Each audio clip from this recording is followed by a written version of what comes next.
Au quotidien, tout le monde a besoin de stocker des données, que ce soit des vidéos, des photos, des documents ou encore des gros fichiers. Eh bien sachez que vous pouvez tout stocker en ligne sur des services comme Google Drive ou OneDrive à tout moment sur n'importe quel appareil et à n'importe quel endroit. Tout ça, c'est ce que l'on appelle le cloud computing et c'est ce que nous allons voir aujourd'hui. Salut à tous, j'espère que vous allez bien. En tout cas, moi, ça va extrêmement bien. On se retrouve aujourd'hui pour une toute nouvelle vidéo, après quand même un mois d'inactivité, mais bon ça on va rattraper ça cet été, vous inquiétez pas. Comme vous l'avez vu à cette courte introduction, aujourd'hui nous allons parler du cloud computing. Qu'est-ce que le cloud computing? Quels sont ses avantages? Quels sont ses inconvénients? Et quels sont les différents types de services proposés? Bref, je vais tout vous expliquer au cours de cette vidéo, et ce que je vous propose, c'est qu'on y aille maintenant.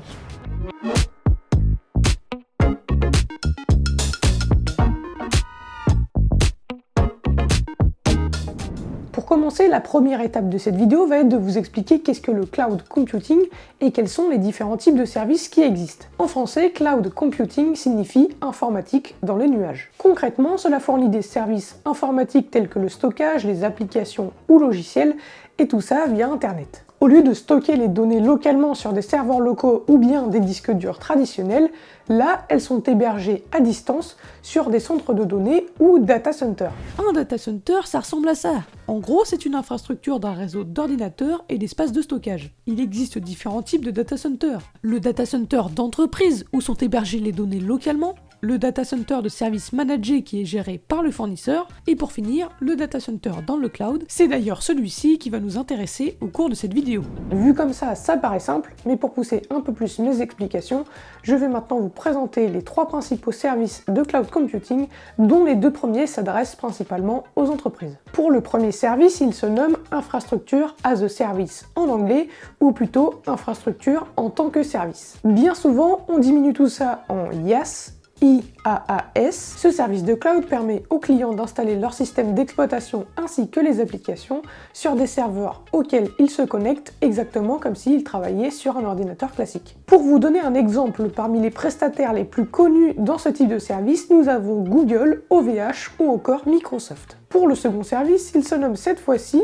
Platform as a Service ou PaaS. Ce dernier permet aux clients d'installer ses propres applications. Attention, ici c'est le fournisseur de services cloud qui administre le système d'exploitation ainsi que l'ensemble de ses outils. Pour le troisième et dernier service que nous allons voir, c'est le Software as a Service. Lui est beaucoup plus utilisé par les particuliers et peut-être même par vous qui regardez cette vidéo. D'ailleurs, j'en profite pour vous dire, voilà, petite transition, si vous n'êtes pas encore abonné, eh bien n'hésitez pas à vous abonner, à lâcher un pouce bleu, à activer la cloche de notification, à mettre un commentaire. On arrive bientôt aux 4000 abonnés et juste pour ça, je vous remercie énormément. Malgré mon inactivité, vous avez été plus actifs que moi, donc merci et vous n'allez pas être déçus cet été. Pour en revenir au SaaS. Ici, les applications sont comme des services prêts à l'emploi que les utilisateurs peuvent utiliser en se connectant à travers des logiciels spécifiques ou bien des navigateurs Internet. Pour illustrer ce que je viens de vous dire, on pourrait prendre l'exemple des messageries électroniques, que ce soit Gmail, Outlook, Yahoo, ou encore des suites du bureautique comme Office 365 et Google Apps. Maintenant que vous connaissez clairement le cloud computing ainsi que ses différents services, nous pouvons passer à ses avantages et ses inconvénients, parce que oui, comme partout, il n'y a pas que du positif. Le premier avantage que je tenais à mentionner est la maîtrise du budget, car que vous soyez une entreprise ou bien un particulier, grâce au cloud, vous paierez uniquement pour les ressources, infrastructures et services dont vous avez besoin. Ensuite, cela permet une grande flexibilité. Bien souvent, les besoins évoluent dans le temps, et grâce au cloud, vous pourrez vous adapter en temps réel, en changeant par exemple votre abonnement pour avoir plus de stockage,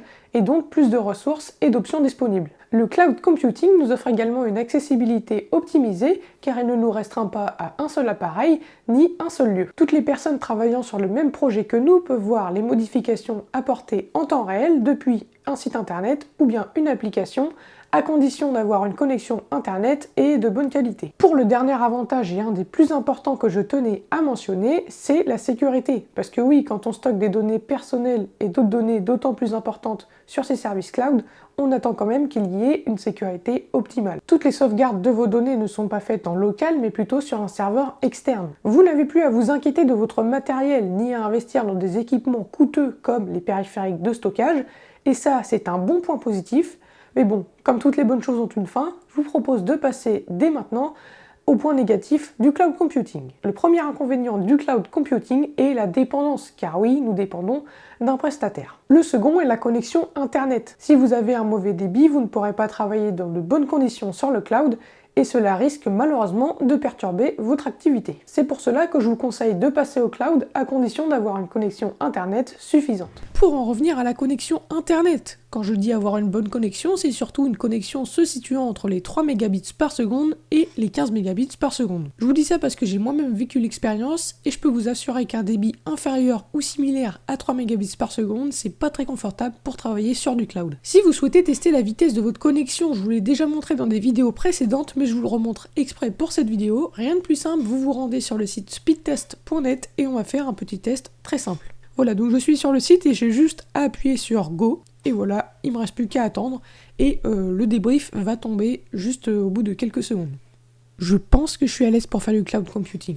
Ensuite, on a le débrief qui est tombé, donc moi j'ai 778 en ascendant, 931 en descendant. Si vous n'avez pas cette connexion, pas de panique, hein, forcément. Si vous avez genre 20 mégabits par seconde, ça sera largement suffisant.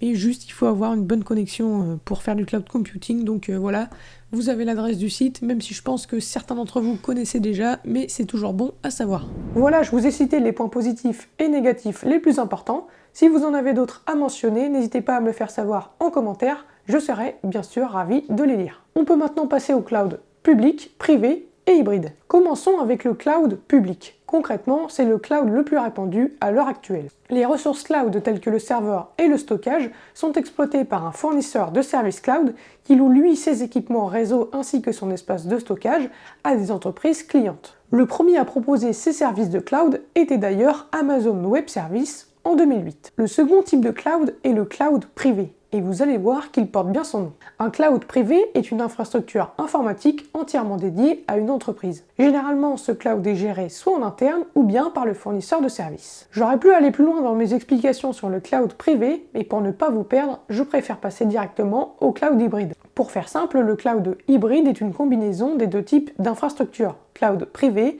et public. Les clouds publics permettent notamment aux données et logiciels de se déplacer entre les deux infrastructures. Pour la sécurité maintenant, vous vous en doutez sûrement, mais tout ce qui est dans le cloud est exposé au piratage informatique et cyberattaques. Avec toutes les sécurités mises en place de nos jours, je peux vous rassurer, vous avez très peu de chances de vous faire pirater. Pour tout ce qui est catastrophes naturelles, inondations, incendies, etc., en théorie, maintenant pratiquement tous les serveurs cloud qui existent ont ce que l'on appelle des backups. Les sauvegardes, également connues sous le nom de backup en anglais, sont essentiellement des copies de sécurité. Dans le cas du cloud, la plupart, voire la totalité des fournisseurs possèdent des data centers dispersés à différents endroits. L'objectif est simple, ne perdre aucune donnée. Prenons l'exemple d'un serveur NAS. Sur ce serveur, vous allez trouver plusieurs disques durs. Sur chacun de ces disques durs, les mêmes données vont être copiées.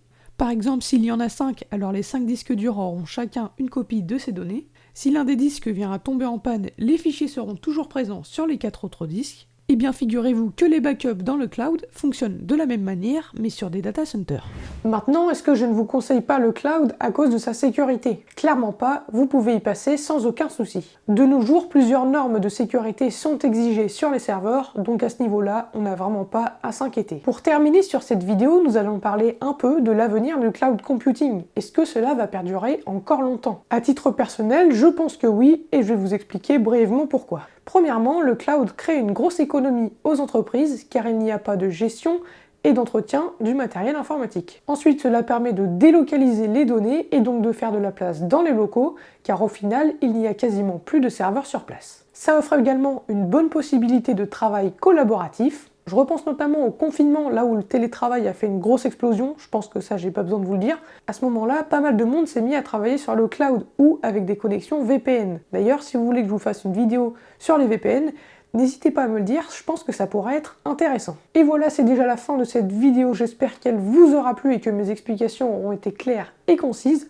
N'hésitez pas à mettre un petit pouce bleu sous cette vidéo, à vous abonner, à partager et à commenter. Et moi je vous retrouve pour une prochaine vidéo. Allez, ciao!